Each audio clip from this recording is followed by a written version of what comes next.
Alhamdulillah, wassalatu wassalamu ala rasulillah Sayyidina Muhammad bin Abdullah wa ala alihi wa sahbihi wa man wala amma ba'du. Alhamdulillah,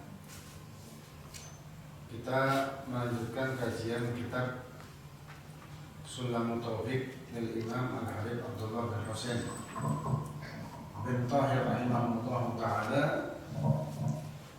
Dan kita masih di pembahasan tentang tasawuf, kajian tentang hati atau manajemen hati. Sebenarnya kita membahas tentang masalah sifat mukmin. Apa saja sifat orang beriman yang dinukil dari kitab Nasaih Diniyah susunan dari Al-Imam Al-Habib Abdullah bin Alwi Al-Haddad rahimahullah ta'ala. Sebenarnya kita bahas antara lain orang yang beriman ini adalah orang yang sakinah, husnul akhlak, baik akhlaknya, orang yang tenang, waqa yang sakinatin, tenang, tidak gerusa-gerusu, orang yang, karena ini gini, orang yang panikan, gampang panik, itu sebetulnya orang yang imannya kurang kuat. Kenapa? Kalau iman kita mantap, kita tidak akan pernah panik dalam menghadapi masalah apapun di dunia. Iya kan? Waduh, apa ini gak ada duit, gimana anu misalnya. Waduh, orang ini apa ini, orang kok ini anu. Intinya kalau kita panikkan dengan suatu apapun ya, suatu hal apapun, itu menunjukkan bahwa iman kita masih belum mantap. Awliya sholihin itu tidak ada yang panikan, tidak ada yang gampang panik, tidak ada yang gampang stres, galau, susah, apa namanya. Kenapa? Ya karena imannya mereka mantap. Imannya itu mantap hingga dia meyakini apapun itu sudah merupakan berubah. Dia dikasih kemampuan Allah untuk ikhtiar, walaupun hasil dia tidak akan bisa merubah hasil dari takdir. Tapi kan dia punya kemampuan untuk ikhtiar yang diberi oleh Allah. Tapi dia tetap meyakini bahwa apapun hasil ikhtiar saya itu sudah berarti ketentuannya Allah. Dan dia tidak akan putus asa dengan tetap berikhtiar. Kalau orang itu sepanjang ini ya, misalkan kayak apa ya, sepanjang kayak suara satu, jadi orang mulai kayak suara. Ini kan orang putus asa kan? Yang dia sebetulnya tidak meyakini takdir itu sendiri. Kenapa? Karena dia tidak tahu takdirnya itu apa. Kan belum terjadi. Apakah sembuh apa enggak? Tidak tahu kan? Maka ikhtiar lalu sembuh. Nah, jadi orang yang iman, orang mukmin, kuat, mantap imannya, itu adalah orang yang tenang hidup. Dia tidak gerusa-gerusu, tidak bingungan, tidak panikan, tidak stresan, tidak galau atau mungkin kacau hidup. Tidak ada istilah kacau hidup pada orang mukmin. Kemudian wasi'as sadri, husnul akhlak, baik akhlak, ini sudah kita bahas tadi kan, akhlak yang baik. Karena dengan iman yang kuat tadi, maka dia akan menyadari bagaimana sebetulnya hakikat dari dirinya yang merupakan makhluk yang tidak ada arti di hadapan Allah dan tidak diperlukan oleh Allah Subhanahu wa taala. Yang dia tidak dibutuhkan oleh Allah, bahkan amalia yang dia lakukan itu tidak dibutuhkan oleh Allah, maka dia tidak ada rasa bangga kepada dirinya, tidak ada rasa sombong di dirinya, karena dia menyadari bahwa dia ini bukan siapa-siapa. Dia ini hanya sekedar makhluk ciptaan Allah yang diberi kesempatan oleh Allah untuk hidup. Nah, dan Allah memberikan kesempatan untuk hidup ini juga dengan intinya kita tidak akan bisa hidup sendiri tanpa tunjangan dari Allah. Nggak bisa. Gimana Bang? Kita bisa hidup tanpa rezeki dari Allah, tanpa nikmat dari Allah, mungkin. Kita butuh oksigen dari mana? Kemudian wasi'us sadri, laylul janib mahfudul janal mu'minin. Ini sudah kita bahas juga. Wasi'us sadar, lapang dada, gampang menolong dan melindungi orang-orang Muslim, orang-orang Islam yang lemah. Jadi intinya punya kepedulian kepada sesama kaum muslimin, punya rasa peduli, bukan kepo, bukan ingin tahu campur sama orang dalam masalah privasinya atau pribadinya, enggak sama sekali. Tapi peduli kepada sesama muslim. Ada siapapun muslim yang membutuhkan, dia segera bagi. Siapapun muslim yang membutuhkan, dia segera nolong. Ini orang beriman. Nah, kemudian wala mutakabbiran wala mutajabbiran, dan tidak kibir dan juga tidak zalim. Mukmin ini juga kan kayak tadi kan, karena dia menyadari dengan mantap di hatinya dia bahwa dia ini siapa, hakikat dirinya dia sudah paham.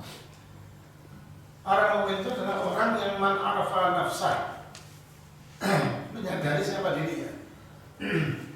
Jadi orang mukmin itu menyadari siapa dirinya, hakikat dari dirinya dia, dan hakikat diciptakan.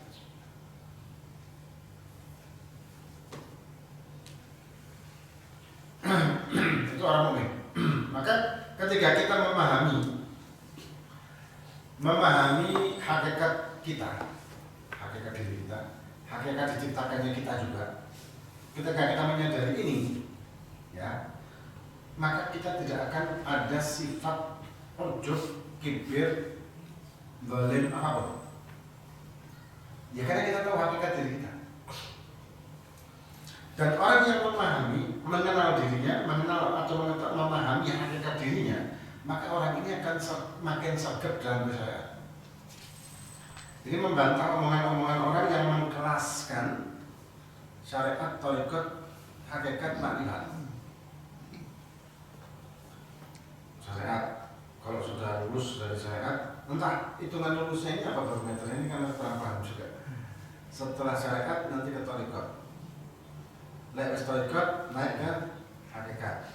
Kalau sudah hakikat, naik ke makrifat. Kan ada yang gitu kan, yang pemahaman seperti itu. Insya Allah pemahaman ini kalau nggak salah ya, kalau nggak salah itu berasal dari Ibn Arabi. Yang sebetulnya pemahaman beliau tentang ini bukan tentang kelas. Kenaikan dalam arti kita kalau sudah SD, lulus dari SD kita akan ke SMP, maka tidak perlu lagi kita untuk kembali ke SD. Dan tidak perlu mempelajari pelajaran SD. Kalau sudah naik ke SMA, tidak perlu lagi SD, SMA. Pelajarannya kita buka lagi. Tidak perlu kita kerjakan, tidak perlu kita pelajari. Kalau sudah naik ke kuliah, maka tidak perlu SD, SMP, SMA. Nah, ini salah. Ini berbahaya. Kayak contoh ya, mereka menganggap bahwa syariat itu ya sholat, dohir itu syariat. Ya sholat, puasa dan sebagainya. Ketika ada orang yang dia sudah naik pangkatnya menjadi hakikat misalkan, maka bagi dia sholat tidak lagi wajib. Kenapa? Karena sholat itu dohir. Sedangkan dia sudah bisa batin, maka tidak wajib sholat. Pokoknya enak ya. Nah, ini ngawur ini. Dan hal yang seperti ini banyak peminatnya. Yang lucu lagi ada orang-orang yang ngaku dirinya makrifat, hakikat, apalah namanya. Cuma ketika kita bahas tentang masalah rukun sholat, syarat sahnya sholat, syarat sahnya wudu, mereka tidak bisa jawab. Mereka bingung sendiri. Ya kan aneh. Kalau dikatakan mereka itu naik pangkat, naik kelas, berarti kan yang kelas awal kan dia sudah menguasai, maka tidak perlu mempelajari. Logikanya kan begitu. Tapi kenapa orang-orang seperti itu banyak yang tidak paham tentang syariat? Terus hakikatnya dia, kelasnya naiknya itu dari mana? Siapa yang menaikkan dia kelas? Justru orang mukmin, orang yang memahami hakikat dirinya, man arafa nafsah tadi, justru dia akan arafa rabbah. Betul memangnya.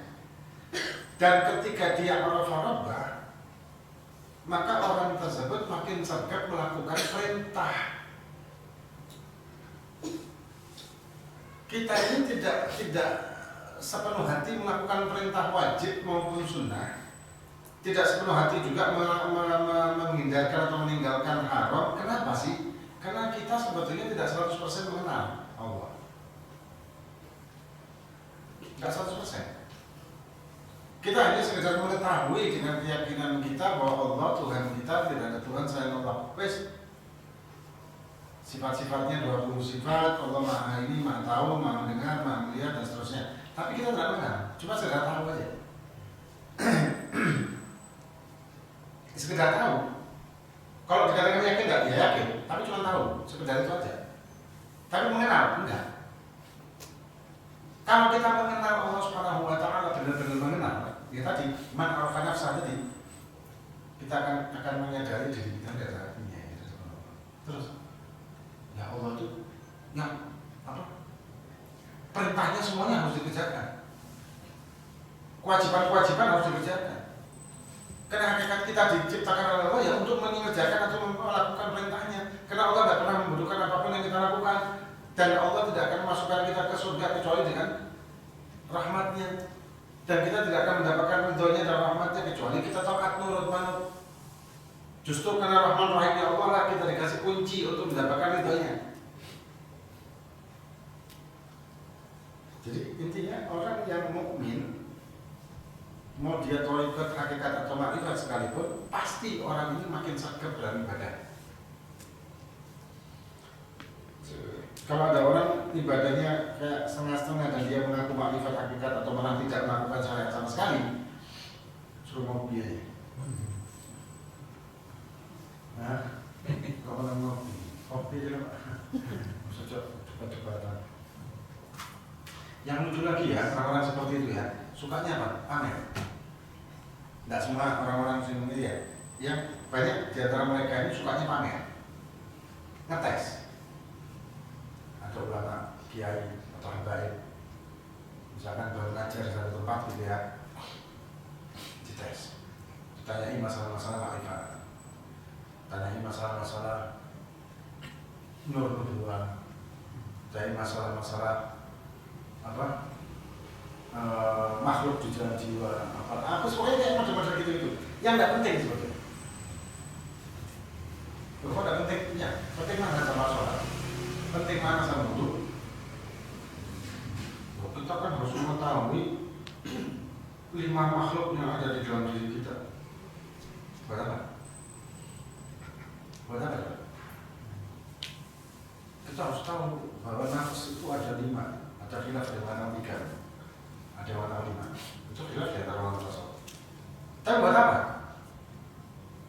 Hah? Buat apa? Apa? Saya sedulur 5. Apa? Enggak ada sedulur 5. Jawa sedulur 5. Enggak ada istilahnya gitu. Intinya buat apa itu? Penting kan itu? Supaya kita tahu hakikat diri kita diciptakan. Itu kan sudah dikasih tahu sama Allah. Hakikat kita diciptakan ibadah. Ma khalaqtul jinna wal insa illa liya'budun. Yang budun sudah. Kan hakikatnya itu. Mau apa lagi? Nah, supaya kita mendapatkan makrifat. Kalau yang makrifat itu bakal sagap beribadah. Jadi hati-hati dengan hal-hal seperti itu, hati-hati. Dan tasawuf ini bukan ilmu-ilmu yang aneh-aneh.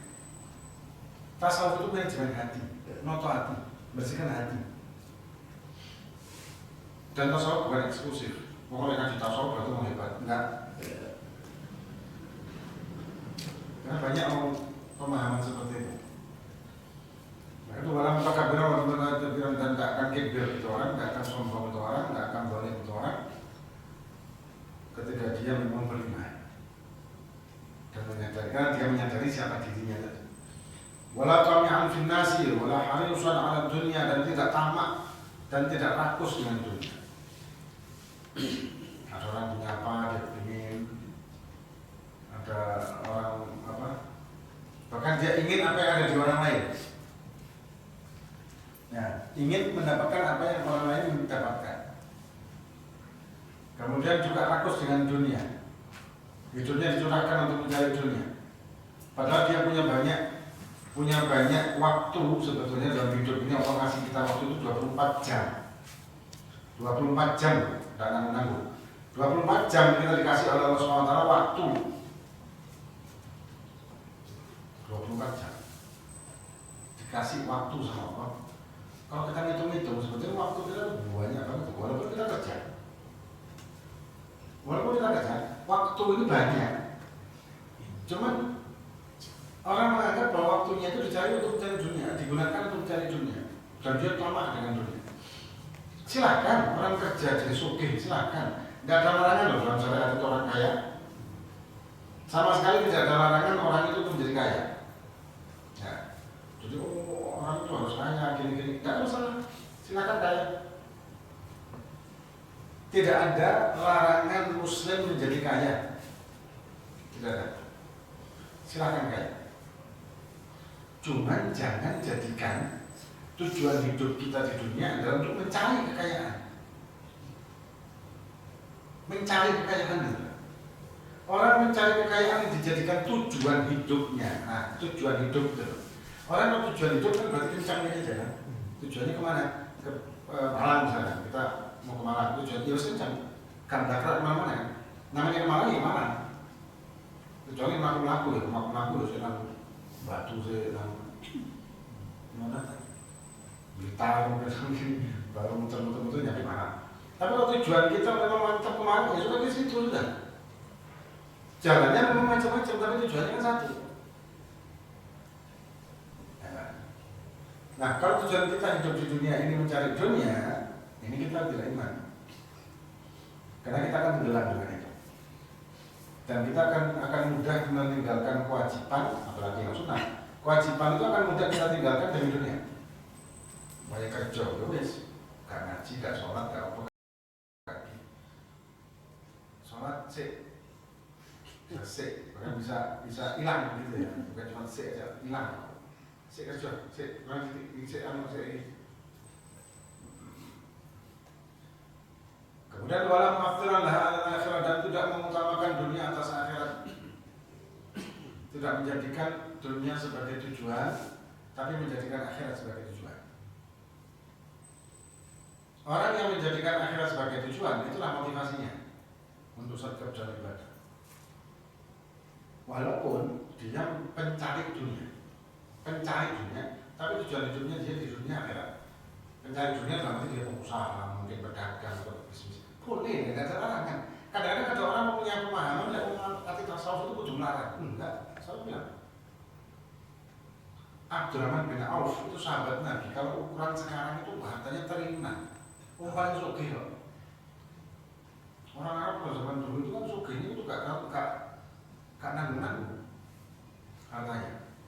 Ribuan unta, ya kan? Punya sekian puluh ribu kambing, sekian puluh ribu unta. Satu unta itu harganya berapa sekarang? Kalau tidak salah sekarang 30 atau 40 juta satu ekor unta. Dari saya mau bilang 1000 berapa? Imam Ali Zainal Abidin, cucunya Nabi kita Muhammad SAW, cicit. Pernah suatu ketika beliau itu, yang mungkin sering kita dengar ceritanya kan, di Ka'bah dicaci maki sama orang, di Ka'bah beliau itu di apa namanya,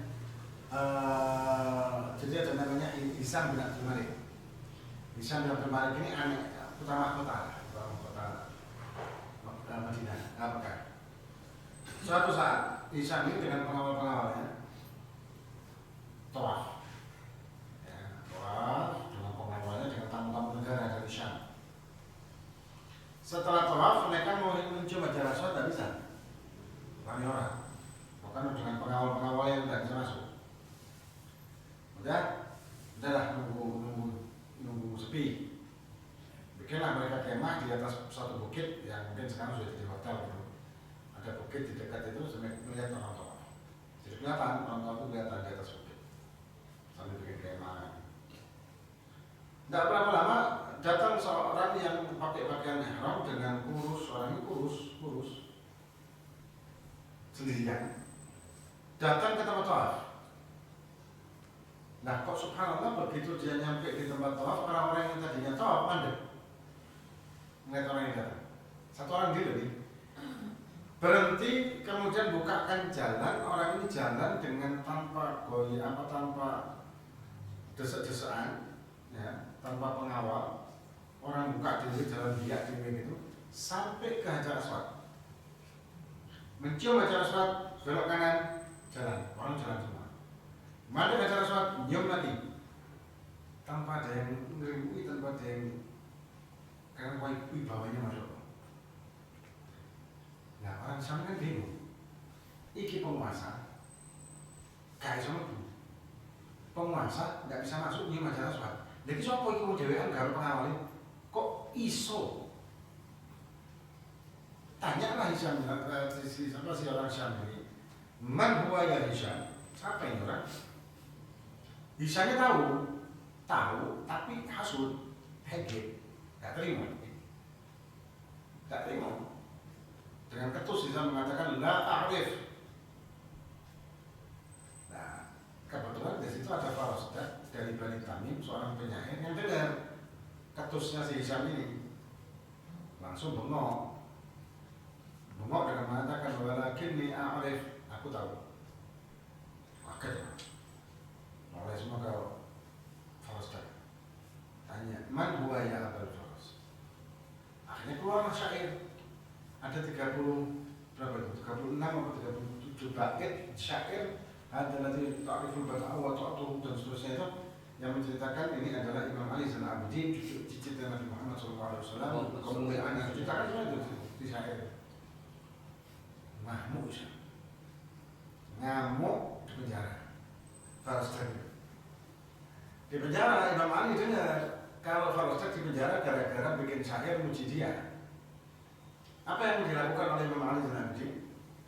Imam Ali tidak bisa bebaskan kan, dia bukan orang pemerintah. Dan sama pemerintah kan dimusuhin pada penguasa pada itu, karena penguasa itu takut kerebut gitu. Akhirnya Imam Ali Zainal Abidin mengirimkan hadiah berupa uang sebanyak 1000 dinar. Nah, 1000 dinar itu berapa? 1 dinar itu 4,25 gram emas. Kalau sekarang emas itu harganya anggaplah 1 gramnya 1 juta, berarti berapa? 1 dinar 4 juta seperempat. Lesnya berapa? 4.250.000, ya kan? Ini 1 dinar. 1000 dinar berarti 4.250.000.000. 4M seperempat. Hadiah buat Farosdah. 4M berarti. Hadiah. Berarti kan kaya. Tapi tidak nyangkut sama sekali dengan kekayaan itu, tidak nyangkut di hatinya. Kasih seperti ini. Ditolak sama Farosdah. Bayangin 4M ditolak. Dikatakan karena muhibbin, Farosdah ini muhibbin. Dikatakan ya Imam, aku ini membuat syair itu bukan mengharapkan upah, tapi karena cinta. Tak terima gitu. Karena cintanya dia, tak terima diketusi gitu sama penguasa, langsung keluar syair itu. Karena cinta dan mahabbahnya, ya udah muhibbin. Balik lagi. Sampai ke Imam Ali lagi, kan melalui kurir gitu ya. Kalau bahasa kita kurir. Di baliknya lagi dengan si Farosdah mengatakan dia nafkah itu bukan karena uang atau karena ini. Apa kata Imam Ali? Nahnu ahlul bait, kami ahlul bait, kalau kami sudah ngasih pantang untuk kembali. Balik lagi. 4M ini, nah, kayak itu coba. Lebih berarti menunjukkan kekayaannya masuk orang-orang itu kaya. Imam Hasan al-Husain juga begitu. Pernah suatu ketika Imam Hasan al-Husain ini lewat di suatu daerah, suatu desa, ada ibu-ibu tua melihat Imam Hasan al-Husain ya, karena mahabbahnya luar biasa kan. Oh, cucunya Nabi ini. Langsung dipanggil, suruh duduk situ, langsung disembelihkan kambing. Lah Imam Hasan al-Husain ini orangnya jagatin orang. Disembelihkan kambing satu-satunya. Gak punya kambing lagi nih orang. Satu-satunya disembelihkan, disuruh nunggu, dimasakkan, masak enak makan. Nah, kalau subhanallah setelah makan gitu, bojone tak kok. Tua ini orang tua. tahu kambingnya disembelih cuma satu-satu yang ngamuk sama istrinya, ya kan, marah. Bukan marah sama Imam Hasan, tidak, tapi marah sama istrinya. Itu pedus kan siji. Satu-satunya harta kita nih kambing satu, gimana? Apa yang dilakukan Imam Hasan? Pulang Imam Hasan, masing-masing mengirim apa? 1000 kambing plus berapa ribu dinar. Kalau tidak salah dia katakan 1000 dinar kalau dalam bukan kalau salah ya, per orang. Berarti ini ibu dapat 2000 kambing plus 8 M, 8 miliar sama 2000 kambing. Nah, ya Bang. Ada orang ngomong kayak gitu soalnya. Kaya kan ya? Itu kaya kan? Tapi tidak nyantol sama sekali di hatinya. Maka terkatakan apa? Orang mukmin mau kaya silakan. Tidak salah kan? Orang-orang dulu kaya. Walaupun ada juga yang tidak mau sama sekali dengan harta, ada. Jaga hati, ada. Tapi kekayaan tersebut tidak ada satupun yang nyantol di hatinya. Itu mukmin. Ya. Wala jami'al mali wala mani'an lahu an haqihi wala ma'atirallaha al-akhirah wala jami'al mal, kak numpuk-numpuk harta hingga dia itu tenggelam dengan hartanya.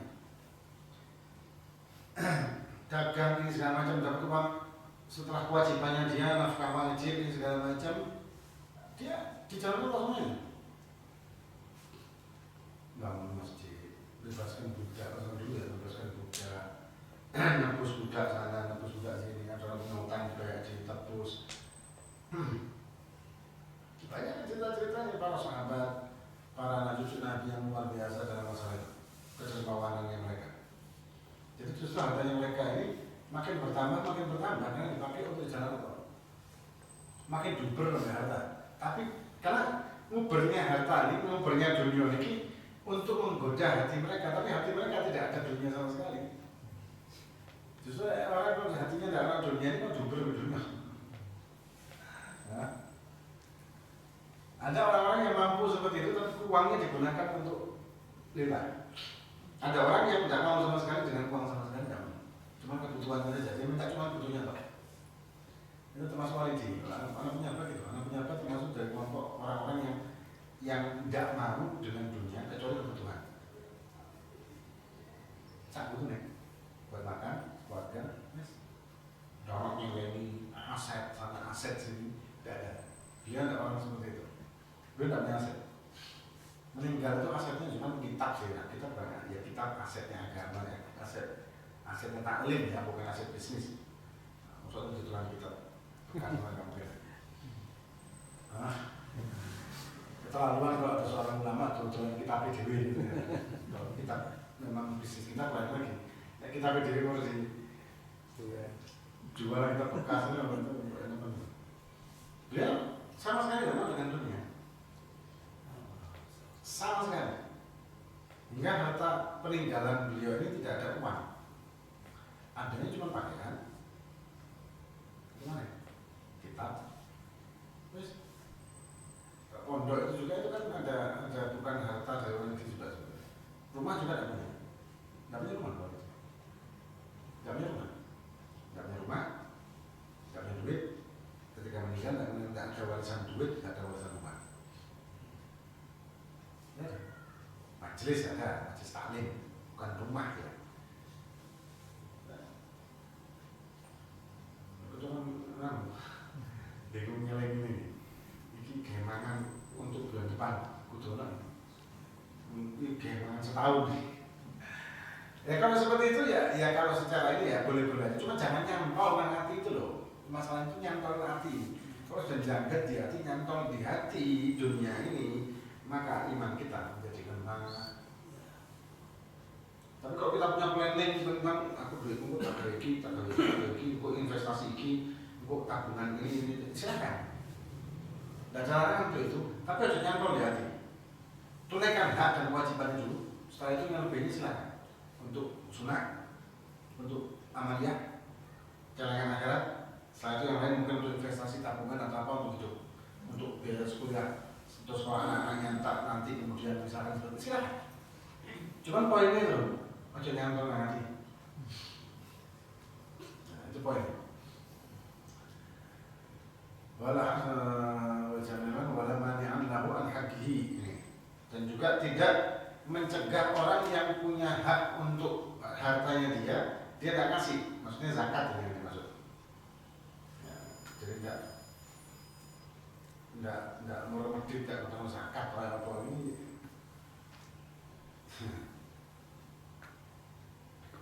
Ini sedikit banyak tentang sifat mukmin, sifat orang-orang yang beriman. Sampai di sini kita, sampai di balik.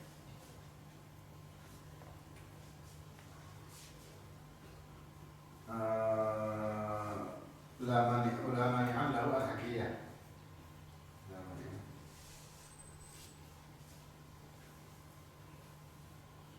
Wallahu a'lam bishawab. Ada pertanyaan? Pertanyaannya walaupun sebuah tema ya.